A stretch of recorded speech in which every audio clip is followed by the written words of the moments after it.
Hello, my dear students. I am Surbhi Agrawal, and today again I am here to teach you one poem, which is The Schoolboy. This poem is for class 5. But first of all, subscribe to our channel, like and share the videos, and press the bell icon for the further notification. So let's start. The Schoolboy. This poem is written by William Blake.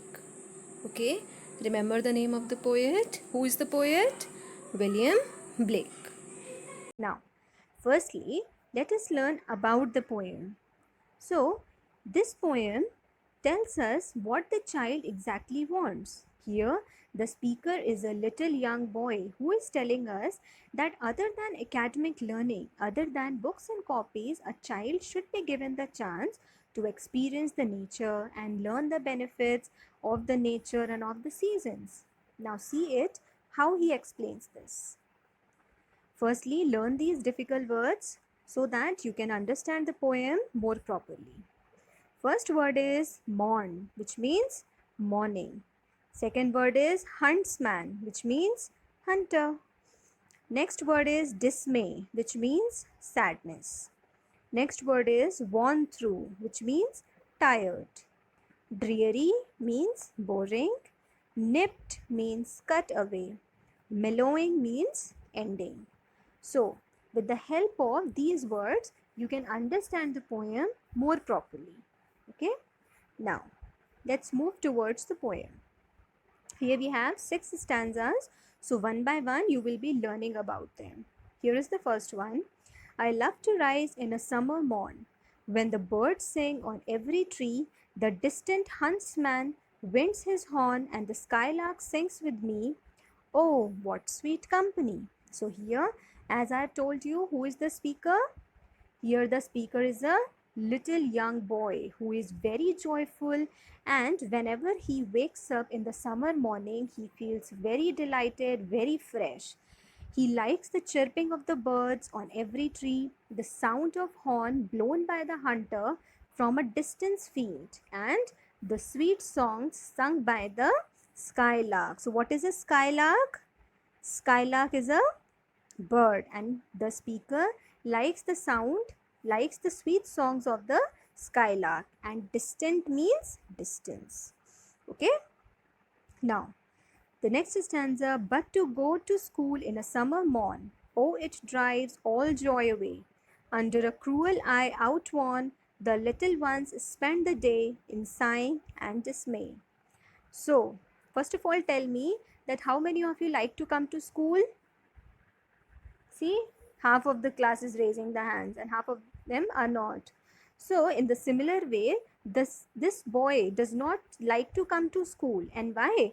Because he is very much scared of his teacher, and other than that, he feels very bored in the class. He does not like to go to school because he is very much bored, and he is always tired after seeing the face of his teacher. He is not enjoying, and due to this he is very much sad. He is very much scared of his teacher, because if he will not go to the school, then the teacher will scold him, and because of this tension he is sitting in the class in a boredom.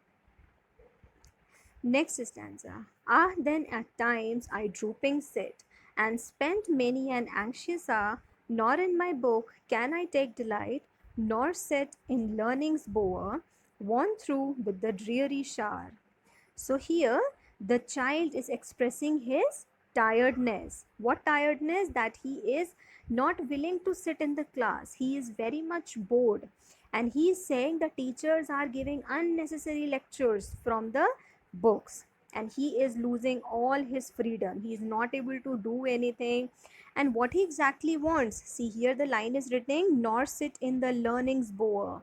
This learning bowers refers to a garden where the child can be taught in an interesting way. Means he wants to see the nature, he wants to learn from the nature other than the school teacher.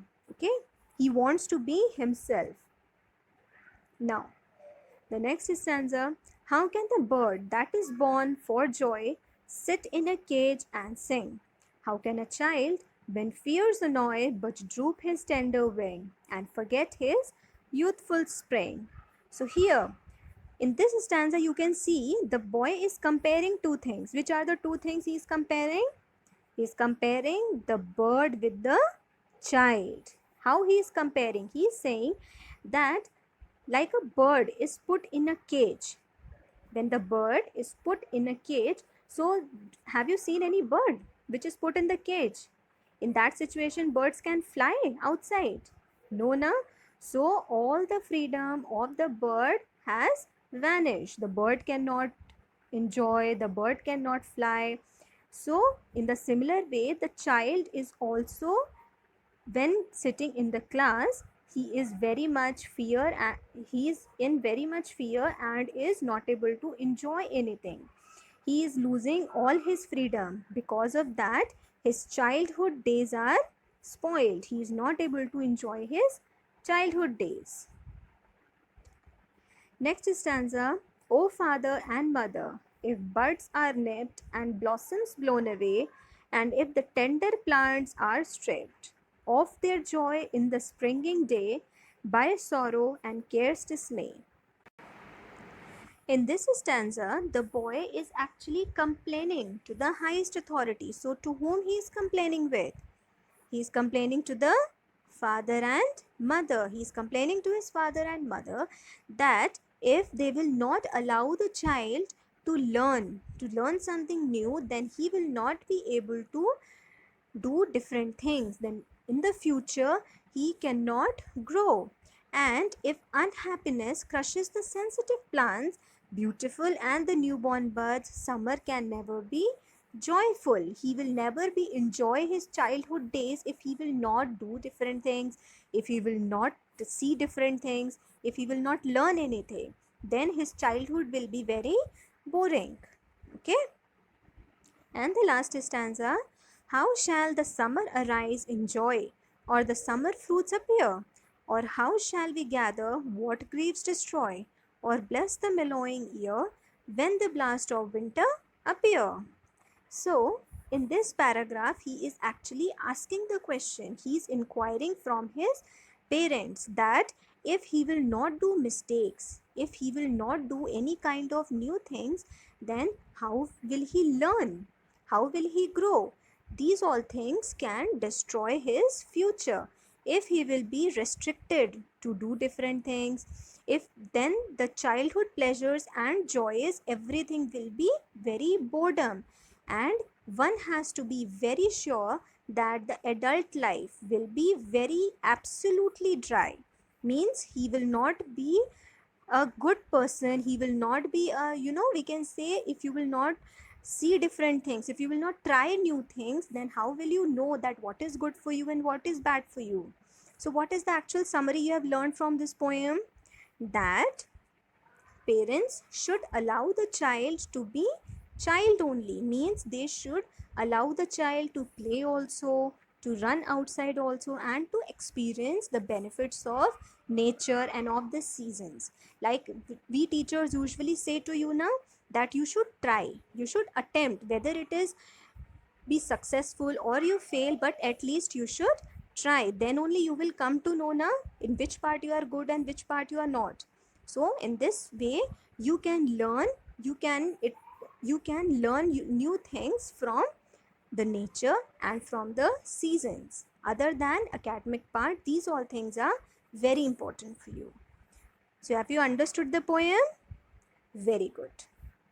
Now I have one activity for you. See here. Write the antonyms of these words from the given clues.